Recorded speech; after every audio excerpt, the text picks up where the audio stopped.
Hi guys, you're welcome back to your favorite YouTube channel, Niger News and Entertainment.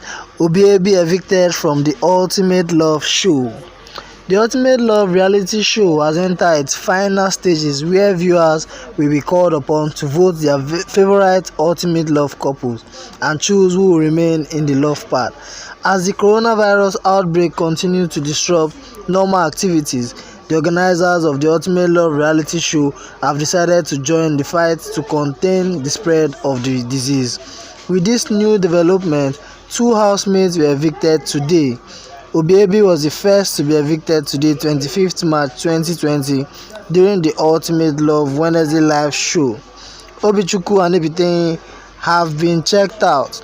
They played the portmanteau game and won 100k. Congratulations to the Ultimate Love couple, Obiabi. We wish you guys the best and hope the love you found in Auntie's love part remain true and real.